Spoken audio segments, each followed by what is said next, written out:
Simon Shepard, thanks ever so much for joining us. Now, of course, many members will know you from the many years you've spent around Middlesex and your time previously as a board member. You're now back working with the club. Can you perhaps expand upon the role and what you're up to? Well, I think I have a title of Director of Organisational Development, so that's the official side of things, but I guess it's really just trying to help people function at their best, help the club move forward, I guess in a number of different dimensions, from the big picture stuff through to our processes, and building bridges. And hey, it's been tough over the last couple of years, hasn't it, with COVID, with people being behind computer screens for meetings and crowds being absent.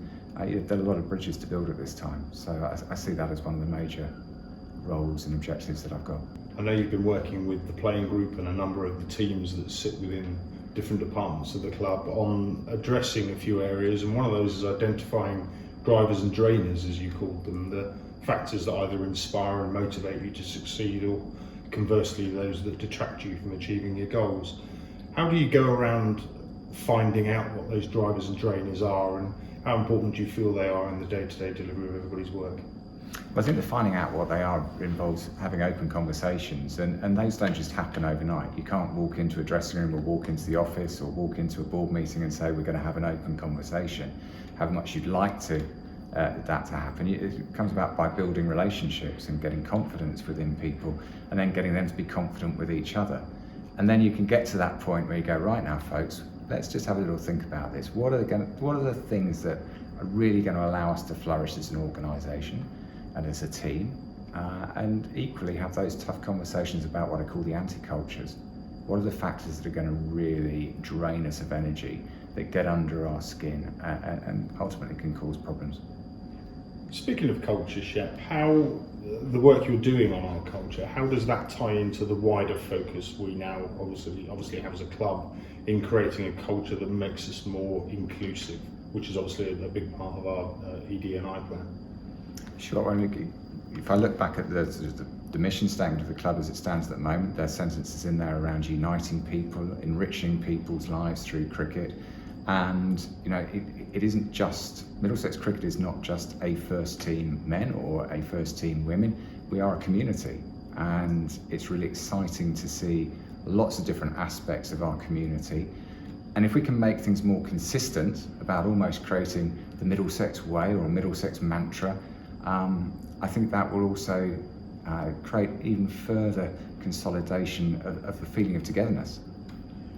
Shep, I speak with experience of being at Middlesex a number of years now. I always think one of our biggest challenges as an organisation is the fact that we're so spread across the county. You go down to Surrey and all departments are sat within the Oval. Come to Middlesex, we've got offices all over the place. How tough is it to you coming in and trying to enforce cultural change and get everybody to embrace cultural change across the club when you've got so many different pockets of departments all over the place? Sure, I mean it potentially can be tougher, but equally there are, I always like to give balanced answers to these things, there are potentially some pluses as well. So you're right, geography, big location, people up in Finchley, people at Lords, various, William Perkins just coming online as potential new facility. We're all over the place geographically. The thing is with culture is, and I think this is an important point to make, culture is slightly different to the values of an organisation. The values have to be consistent everywhere. They're the foundation stones. But in many ways, the culture could be a bit different from place to place to place, or department to department to department, as long as those values are being met as well. Shep, we've spent the morning with you and the team actually doing some team building exercises. Now, you brought in a third party today who is an expert in Origami. The cynic out there could ask what Origami has to do with building a successful cricket team. Can you expand upon the team building work you're doing with the playing groups? Well, the cynical answer back would be, we did end up trying to break a world record which involved throwing, which I think has something to do with cricket, a paper aeroplane. I have to be honest with our audience and say we failed miserably. I think the world record's at 69 metres, and Andy Mitchell, who's our strength and conditioning coach, probably got somewhere close to 20. So we were a bit under par on that. But I guess what we're trying to do here is just bring people together, in different environments that make them feel safe, because none of them are good at origami. There's no showing off, there's no cat players in origami. It neutralises things a bit. And the other side is we're looking to introduce a number of skills that I think everyone needs to get better at, not just players, not just Middlesex, everyone. And I guess today's skill was about listening and concentrating, because the people who listened and the people who concentrated tended to be a bit better. Interesting stuff. Shep, your cultural piece of work kind of comes under the banner of winning together, which is something you're trying to instill across the organisation. Can you explain in your eyes what winning together looks like for Middlesex cricket? I think this was really interesting. So when I was asked to get involved with this phrase was there, and I challenged a number of people across the club and asked them, what does this mean to you? And of course, people do come up with, well, we want to win county championships and T20s and do well at second 11 cricket, see the Sunrisers really progress, see Middlesex women and disability strands do well and pick up silverware. But there was also a really good underlying understanding that to get to those points, which are effectively the outputs, you need to think about the processes and the people and the politics and this big picture that needs to be delivered across the whole club.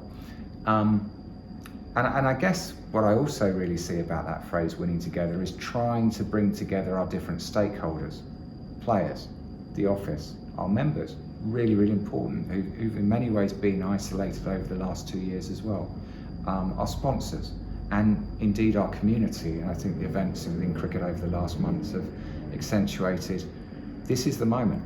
This is the moment to really drive forward on a community basis as well. Couldn't agree more. Shep, one last one. As a long-standing Middlesex man, a passionate supporter of the club, how pleased are you that you're so actively involved right at the kind of centre of enforcing change for the future of Middlesex cricket? Well, I always say working at Middlesex is an honour. I have to say winning with Middlesex will be a pleasure, and that's where I want to see us get to. Great to hear, Shep. Well, mate, that all sounds incredibly exciting and interesting. Sounds like you've got your work cut out. Thanks ever so much for joining us and enlightening us on the work you're doing with the club, and all the very best of luck with everything. Cool, thanks. Happy Christmas.